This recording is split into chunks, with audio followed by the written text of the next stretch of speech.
2006। हिशाशी अपने काम में मग्न है।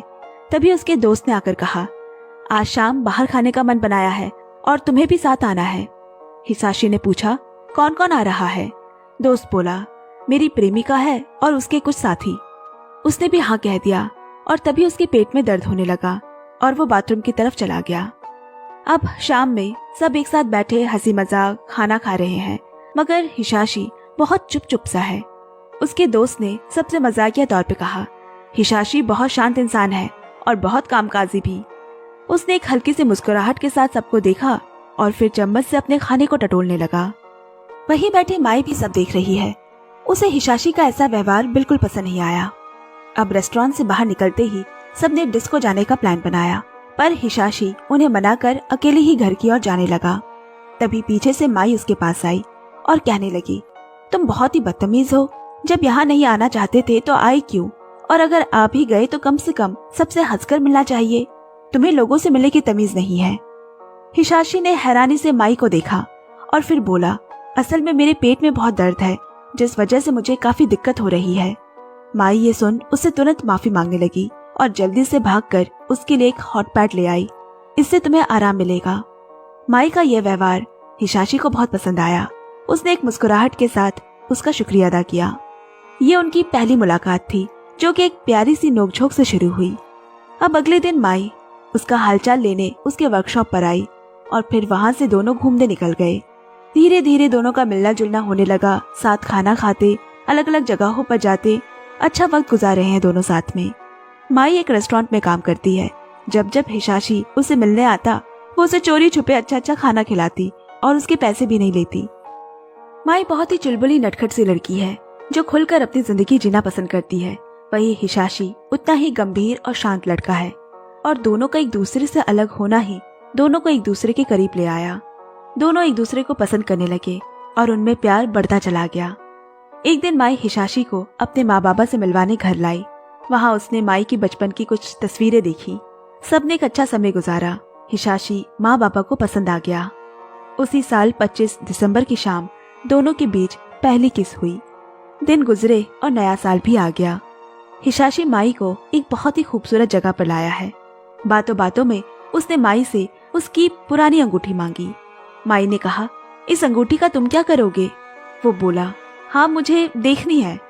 तो माई ने उसे अंगूठी निकालकर तो दे दी, लेकिन दोबारा अंगूठी पहनाते वक्त उसने माई को शादी वाली अंगूठी पहना दी। पहले तो माई को लगा कि पुरानी अंगूठी ही पहनाई है, लेकिन जब उसने दोबारा अंगूठी देखी तो उसकी खुशी का ठिकाना नहीं रहा।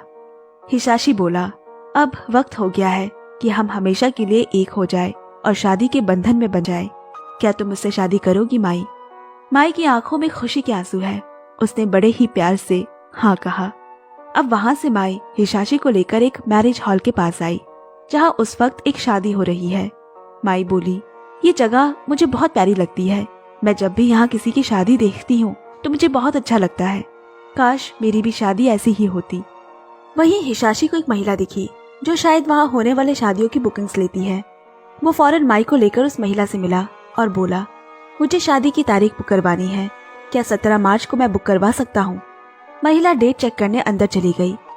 अब यहाँ अचानक माई के सर में दर्द होने लगा, मगर हिशाशी के पूछने पर उसने कहा, कुछ नहीं, बस हल्की सी थकान की वजह से होगा। और फिर बोली, ये सब इतना जल्दी होगा मुझे यकीन नहीं हो रहा। मैं बहुत ही खुश हूँ। कुछ देर बाद वही महिला वापस आई। हाँ, आप 17 मार्च की बुकिंग करवा सकते हैं, पर क्या मैं जान सकती हूँ 17 मार्च ही क्यों? हिसाशी ने बड़े प्यार से माई की तरफ देखा और कहा, क्योंकि हम दोनों पहली बार 17 मार्च को ही मिले थे। अब एक दिन हिशाशी माई के साथ कुछ तस्वीरें देख रहा है और फिर उसने माई से कहा, याद है ये नूडल्स कितने लाजवाब थे और तुम्हें तो बहुत ज्यादा ही पसंद आए थे। माई ने बड़ी हैरानी से कहा, कौन से नूडल्स? मैं तो कहीं नहीं गई थी, कोई नूडल्स नहीं खाए थे, मुझे याद नहीं आ रहा। उसे लगा कि माई मजाक कर रही है, लेकिन जब माई बहुत परेशान हो गई और बार बार कहने लगी, मुझे कुछ याद क्यों नहीं आ रहा, मैं क्या पागल हो गई हूँ, तब वो भी एकदम से घबरा गया। वो माई को संभालने की कोशिश करने लगा, मगर माई है कि एक ही बात दोहराई जा रही है, मैं पागल हो रही हूँ, मुझे कुछ याद नहीं आ रहा। अब हिशाशी उसे अस्पताल ले जाने के लिए निकला, पर गाड़ी में बैठने से पहले ही माई अजीब अजीब बर्ताव करने लगी। वो उससे दूर भागने लगी और अपने सारे बदन को झंझोड़ने लगी। उसे ऐसा लग रहा है जैसे बहुत सारे कीड़े उसके बदन में चल रहे हैं। हिसाशी कुछ समझ नहीं पा रहा। उसे किसी तरह वो अस्पताल ले आया। माई के माँ बाबा वहाँ पहले से मौजूद थे, लेकिन माई अस्पताल नहीं जाना चाहती। बार बार सबसे कह रही है, मैं मर जाऊंगी, मुझे यहाँ नहीं रहना, और खुद को छुड़ाकर भागने की कोशिश करती। डॉक्टर किसी तरह उसे पकड़कर अंदर ले गए और इलाज शुरू हुआ। इधर माई की माँ ने हिसाशी से कहा, अभी जो भी तुमने देखा मेरी बेटी वैसी बिल्कुल नहीं है, पता नहीं उसे क्या हुआ है, वो जल्द ही ठीक हो जाएगी, तुम उसकी फिक्र मत करो। अब एक दिन हिसाशी अपने वर्कशॉप पर काम कर रहा है, तभी उसे अस्पताल से फोन आया कि माई को दिल का दौरा पड़ा है। वो भागता हुआ अस्पताल पहुंचा और पता चला कि धड़कनें तो वापस आ गई, मगर अब वो कोमा में चली गई है और वो कब तक होश में आएगी डॉक्टर कुछ नहीं कह पा रहे। ये सुनकर हिसाशी बिल्कुल टूट सा गया। एक बार फिर से माई को दौरे पड़े। डॉक्टर ने फिर आकर उसे संभाला। उस दिन के बाद से अब हिसाशी के लिए ये रोज का मामूल बन गया। अपने काम पे जाने से पहले वो अस्पताल आता, उसके साथ वक्त गुजारता, उससे बातें करता और उसकी वीडियोस बनाता। फिर उन वीडियोस को वो माई के फोन में भेज देता, इस उम्मीद में कि एक दिन वो उठेगी और देखेगी कि जब वो सो रही थी तो क्या क्या हुआ था। हिसाशी के दोस्त और कलीग ऐसी मुश्किल घड़ी में हमेशा उसके साथ रहे, उसे हौसला देते, हिम्मत देते और माई के लिए वीडियोस भी बनाते। दरअसल माई के ओवरी यानी अंडाशय में एक ट्यूमर है और उस ट्यूमर को ठीक करने के लिए उसकी बॉडी ने एंटीबॉडीज बनाए और उसी एंटीबॉडीज ने उसके दिमाग में हमला कर दिया और आज परिस्थिति यहाँ तक आकर पहुंची। ये बीमारी इतनी दुर्लभ है जो कि 30 लाख लोगों में से एक को होती है। अब हिसाशी एक दिन उसी मैरिज हॉल गया और उस महिला से कहा, मुझे शादी की तारीख बदलनी है, मैं इसे रद्द तो नहीं कर सकता क्योंकि अगर माई को होश आया और उसे पता चला कि मैंने बुकिंग रद्द करवा दी है तो उसे बहुत बुरा लगेगा, इसलिए मैं ये हॉल अगले साल के ठीक इसी तारीख 17 मार्च के लिए बुक करवा रहा हूँ। और अगर माई को अगले साल भी होश नहीं आया तो मैं इसे हर साल के इस 17 मार्च को बुक करता रहूंगा, जिसके पैसे आपको मैं देता रहूंगा। पर ऐसा करना तो नामुमकिन है, महिला ने मना कर दिया। लेकिन हिसाशी के बहुत मिन्नतें करने के बाद आखिर में वो मान गई। दोस्तों, ये प्यार भी ना जाने कैसे कैसे इम्तिहान देता है। 3 महीने बाद जिनकी शादी होने वाली थी, आज उनकी शादी करने की उम्मीद तक खत्म हो चुकी है। उनकी तो बातें भी नहीं होती, लेकिन इसके बावजूद हिसाशी हिम्मत हारने वाले लड़कों में से नहीं है। उसकी उम्मीद अभी तक कायम है। वो अपने हर छोटे बड़े काम को अपने फोन में रिकॉर्ड करता और माई को भेजता रहता। इधर माई के माँ बाबा भी बहुत कोशिश कर रहे हैं, दिन रात मेहनत कर रहे हैं, उन्हें अस्पताल के खर्चे भी उठाने हैं, पर एक माई है जो उठने का नाम ही नहीं ले रही। माई की हालत में कोई सुधार न आता देख डॉक्टर ने एक दिन हिसाशी और माई के माँ बाबा से कहा, अगर वो माई के ट्यूमर को ऑपरेशन के जरिए निकाल दे तो शायद उसकी हालत में कोई सुधार आ सकता है। ये सुनकर हिसाशी तो ऑपरेशन के लिए फौरन मान गया, लेकिन माई की माँ को थोड़ी झिझक हो रही है क्योंकि ऑपरेशन के बाद माई कभी माँ नहीं बन पाएगी। ऑपरेशन की बात पर हिसाशी का फौरन हामी भरना माई की माँ को गुस्सा दिला गया और वो बोली, तुम हमारे परिवार के सदस्य नहीं हो, इसलिए इतना मुश्किल निर्णय तुम बहुत आसानी से ले सकते हो। फिर हिसाशी ने अपने इस बर्ताव के लिए माफी मांगी। उसे हालांकि बुरा तो लगा, लेकिन वो समझता है कि वो एक माँ है और अपनी बेटी को ऐसी हालत में देखना उनके लिए भी आसान नहीं है। अब एक दिन उन्होंने हिसाशी को घर पर बुलाकर कहा, हम तुम्हें और परेशान नहीं देखना चाहते, जबकि तुम अभी पूरी तरह से हमारे परिवार में शामिल भी नहीं हो। तुम चाहो तो अपनी नई जिंदगी शुरू कर सकते हो। नहीं पता कि माई को कब तक होश आएगा या कभी वो होश में आएगी भी या नहीं। पर हिसाशी ये बात मानने को तैयार नहीं है। वो कहता है, मैंने माई से शादी का वादा किया है और अब मैं उसे ऐसी हालत पे छोड़कर बिल्कुल नहीं जा सकता। मैं आपसे गुजारिश करता हूँ कि मुझे मेरी माई से अलग होने को मत कहिए। पर वो उसकी ये बात नहीं मान पाए। उसे एक नई जिंदगी की शुरुआत का कहकर जाने को कह दिया। हिसाशी को इस बात का बहुत गहरा सदमा लगा कि माई के बिना कैसे जिएगा वो। उसकी सारी जिंदगी बेकार है। वो उसके बिना अपनी जिंदगी की उम्मीद भी नहीं कर सकता। अगले दिन वो अपने वर्कशॉप पर जल्दी आ गया। उसे इतनी जल्दी वहां देख उसके कलीग बहुत हैरान हो गए, क्योंकि सबको पता है कि वो सुबह सबसे पहले माई से मिलने अस्पताल जाता है और उसके बाद ही काम पर आता है। ये बात उसके सीनियर्स को भी पता चली। उसे दुखी देख उसका मन बहलाने वो उसे अपने साथ गाड़ी की डिलीवरी कराने एक द्वीप पर साथ ले गए। लेकिन वहां भी वो खोया खोया सा ही रहता है, जैसे किसी ने उसकी खुशियां चुरा ली हो। वो सारा लम्हा बस माई के बारे में सोचा करता और उसी शाम उसने सबको माई के माँ बाबा से हुई वो सारी बातें बता दी। ये बात सुनकर, उसकी हालत देखकर उन्होंने उसे वापस घर जाने को कहा। अगली सुबह माई की माँ अस्पताल आई और वहाँ हिसाशी को माई के बगल में देख वो हैरान हो गई। वो रात भर माई के साथ था। उन्होंने हिसाशी से पूछा, क्या तुम सच में ये रिश्ता तोड़ना नहीं चाहते? और उसका नाम में जवाब सुन माई की माँ बहुत खुश हो गई, उसका शुक्रिया अदा किया। एक माँ को और क्या चाहिए कि उसकी बेटी को एक ऐसा जीवन साथी मिले जो जिंदगी के हर अच्छे बुरे वक्त में उसके साथ खड़ा हो। देखते देखते 2 साल गुजर गए। अब साल है 2008, पर माई की हालत में कोई खास बदलाव नहीं आया। वो अभी भी कोमा में थी, पर हिसाशी ने अब भी हार नहीं मानी। वो साल के हर दिन, हर मौसम और हर बदलाव को वीडियो में कैद करता, ताकि जब माई होश में आए तो वो पिछले सारे मौसम और उन सारे दिनों को देख पाए। और एक दिन वो चमत्कार हुआ जिसकी दुआएं कब से ऊपर वाले से मांगी जा रही थी। आखिरकार माई ने अपनी आंखें खोली। हाँ, उसे होश आ चुका है। ये देख हिसाशी ने जल्दी से डॉक्टर को बुलाया और डॉक्टर ने सब कुछ देखकर कहा, ये तो सच में एक चमत्कार है। माई के माँ बाबा हिसाशी की खुशी का ठिकाना नहीं था। जहाँ सारे डॉक्टर्स ने हाथ खड़े कर दिए थे, वहाँ माई का उठना सच में किसी चमत्कार से कम नहीं था। अब डॉक्टर ने कहा, माई होश में तो आ गई है, मगर ये ऐसा है जैसा उसका ये दूसरी बार जन्म हुआ हो, क्योंकि वो सब कुछ भूल चुकी है। चलना, बोलना, पढ़ना, लिखना, ये सारी चीजें, यहाँ तक कि उसकी पुरानी सभी यादें भी। उसे सब कुछ फिर से याद दिलाना होगा। अब यहाँ हिसाशी माई के होश में आने की खबर अपने सारे दोस्तों को भी बताता है। वो सब माई के लिए बहुत खुश है। माई को अब व्हीलचेयर की मदद से बाहर घुमाने की इजाजत मिली है। बाहर वो चीजों को महसूस करती, आवाजें सुनती, मुस्कुराती, जिसे देखकर हिसाशी को बहुत अच्छा लगता। ऐसे एक और साल गुजर गया। साल आया 2009। माई को अब दूसरे अस्पताल में ट्रांसफर करवा दिया गया है, जहां उसकी फिजियोथेरेपी जारी है और धीरे धीरे माई भी अपनी हालत में सुधार लाने की कोशिश कर रही है। हिसाशी और माई के माँ बाबा हमेशा माई को प्रोत्साहित करते, उसे खुश रखने की कोशिश करते। माई का दिमाग एकदम बच्चे की तरह हो गया है। हिसाशी ही उसे पढ़ना, लिखना सब कुछ सिखाने लगा। अब माई ने खुद से खाना खाना सीख लिया है। वो छोटे बच्चों की तरह बातें किया करती है। पर इन सबके बीच हिसाशी के लिए माई के दिल में बहुत सारे सवालात घर कर चुके हैं। ऐसे ही वक्त गुजरता चला गया और साल आया 2012, यानी माई को होश में आए 3 साल हो चुके हैं। माई की हालत अब बहुत हद तक बेहतर हो चुकी है। वो अब अच्छे से बात करने लगी है, पढ़ने लगी है और उसकी पुरानी यादें भी धीरे धीरे लौट रही है, लेकिन ठीक से चल फिर नहीं पाती, इसलिए अभी भी व्हीलचेयर पर ही रहती है। एक दिन माई अपनी माँ से हिसाशी के बारे में पूछती है, क्या आज भी वो अस्पताल आएगा? माँ ने ये सुनकर बहुत हैरानी से कहा, क्या तुम हमसे कुछ छुपा रही हो? सब ठीक तो है ना? पर माई ने कुछ नहीं कहा। अब एक दिन माई से मिलने उसकी कुछ सहेलियां आई हैं, जिन्हें वो झट से पहचान गई।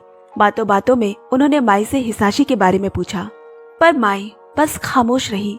तभी हिसाशी ने उन्हें अपनी पहली मुलाकात के बारे में बताया। माई सब कुछ सुन तो रही है, मगर उसे उन मुलाकातों के बारे में कुछ भी याद नहीं है। अब सबके जाने के बाद हिसाशी ने अकेले में माई से पूछा, माई क्या मैं सच में तुम्हें याद भी हूँ या नहीं? माई ने बहुत दबी हुई आवाज में कहा, तुम्हें छोड़कर मुझे सब कुछ याद आ चुका है। असल में ये बात करते हुए माई भी हिचकिचा रही है। ना जाने हिसाशी क्या सोचेगा, कैसे रिएक्ट करेगा। हिसाशी को ये सुनकर काफी बुरा लगा, मगर उसके चेहरे पर फिर भी एक मुस्कान है। उसे डर है कहीं उसके माथे की शिकंज या बदलते हुए चेहरे की रंगत को देखकर माई दुखी ना हो जाए। वो किसी भी कारण से माई को बिल्कुल उदास नहीं देख सकता। 6 साल इंतजार करने के बाद जब आपका प्यार आपको पहचानने से ही इनकार कर दे, तो क्या गुजरेगी उस पे, सोच सकते हैं आप? हिसाशी ने इन 6 सालों में माई को कभी अकेला नहीं छोड़ा और ना ही उसे भूला। पर संजोग देखिए, माई उसे भूल बैठी है और अफसोस की बात है सिर्फ उसे ही भूली है। अब माई ने कहा, मैं तुम्हें याद करने की पूरी कोशिश करूंगी, और हिसाशी के लिए ये उम्मीद भी काफी है। वो उसे सारी चीजें बताने लगा। वो कब मिले, कैसे मिले, कहाँ कहाँ घूमने गए, क्या क्या किया, क्या खाया, और माई हर एक चीज को एक डायरी में उतारने लगी। अगले दिन हिसाशी के बताए हुए जगहों पर माई अपनी माँ के साथ गई भी, मगर कुछ याद नहीं आ रहा उसे। कुछ देर बाद माँ ने माई को वापस अस्पताल चलने को कहा, क्योंकि ज्यादा देर बाहर रहना उसकी सेहत के लिए अच्छा नहीं है। माई अपनी माँ से हिसाशी के घर चलने को कहती है, पर माँ ने इनकार करते हुए कहा, अगली बार जरूर ले जाऊंगी। माई सारी रात हिसाशी के बारे में सोचती, उसे याद करने की कोशिश करने लगी और अगली सुबह वो अकेले ही हिसाशी के घर निकल पड़ी। इधर जब उसे पता चला कि माई अकेली अस्पताल से कहीं निकल गई है, वो उसे पागलों जैसे ढूंढने लगा। तभी माई की माँ ने उसे बताया कि वो जरूर तुम्हारे घर गई होगी। इधर माई बारिश में भीगती हुई हिसाशी की बिल्डिंग के नीचे आ पहुंची, जहां उसका व्हीलचेयर बारिश की वजह से फिसला और वो जमीन पर गिर पड़ी। हिसाशी भागता हुआ वहां पहुंचा और माई को संभाला। माई और खुद को रोक ना सकी, वो जोर जोर से रोने लगी। मैंने बहुत कोशिश की हिसाशी, बहुत सोचा, लेकिन मुझे कुछ भी याद नहीं आ रहा। उसने माई को सीने से लगा लिया। तभी माई के सर में अचानक फिर से दर्द शुरू होता है। ये देख हिसाशी को वो सारी बातें याद आने लगी जो माई के बीमार होने के दौरान हुई थी। उसका सर में दर्द होना, उसका सब कुछ भूलना और फिर 2 साल के लिए गहरी नींद में चले जाना। कहीं ये फिर से दोबारा ना हो जाए, वो सोचने लगा। अब माई वापस अस्पताल आकर ऐसे अकेले बाहर जाने के लिए माँ बाबा से माफी मांगती है। यहाँ हिसाशी भी परेशान है और अगले दिन वो माई को उसी जगह ले गया जहाँ पहली बार उसने शादी के लिए पूछा था। हिसाशी ने कहा, जब तुम 2 साल के लंबे इंतजार के बाद उठी, मैं तुम्हारे लिए बहुत खुश था, पर मैं तुम्हारे सामने एक अनजान शख्स था जो खुद को तुम्हारा बता रहा। मैं ये भूल गया था कि तुम्हारा मुझे अपना पाना कितना मुश्किल होगा। इसलिए अब मैं चाहता हूँ कि तुम अपनी जिंदगी फिर से शुरू करो, अपने लिए जियो। तुम अभी एक गहरे सदमे से उठी हो और मैं नहीं चाहता तुम फिर से मेरी वजह से बीमार पड़ो। अपने दिमाग में और जोर डालो। मैं आज के बाद तुमसे कभी नहीं मिलूंगा। और ये सारी बातें कहते वक्त उसके चेहरे पर एक मुस्कान है। दोस्तों, ये इश्क का वो मकाम है जहाँ एक सच्चा आशिक अपने महबूब के लिए खुद को भी कुर्बान कर सकता है।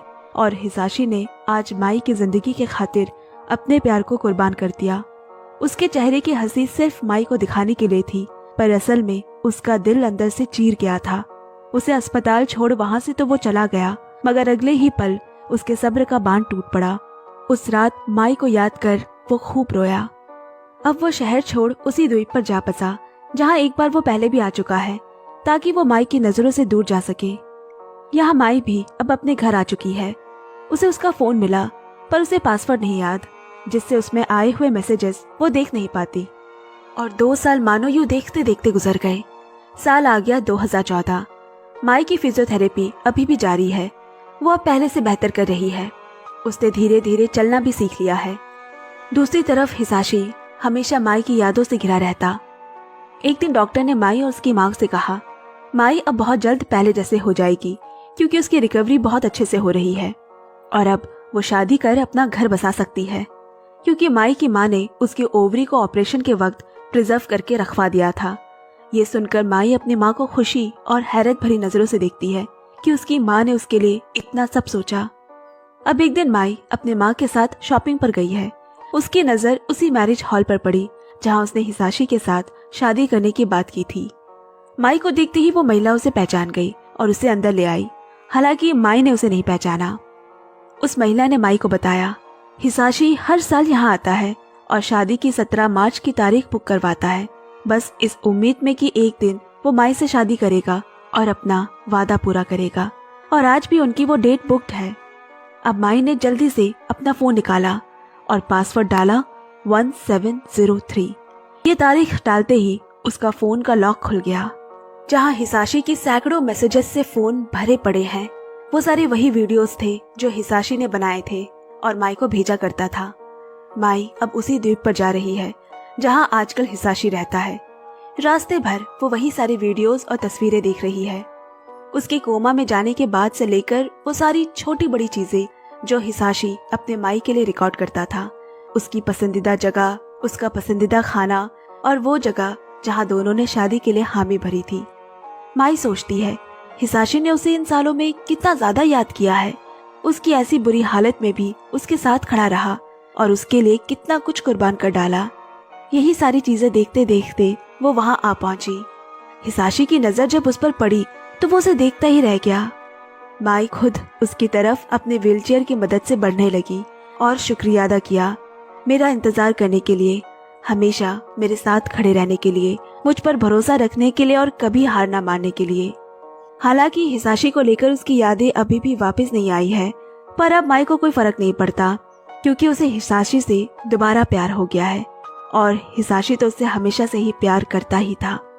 आखिरकार 8 साल बाद, जी हाँ 8 साल बाद उन्होंने एक दूसरे को फिर से पा लिया। हिसाशी को अपना सब्र का फल मिला। आज उसे उसकी माई मिल गई। माई की पुरानी यादें तो वापस नहीं आई, मगर अब वो नई यादें बना सकती है। अपनी जिंदगी उसी इंसान के साथ दोबारा जी सकती है।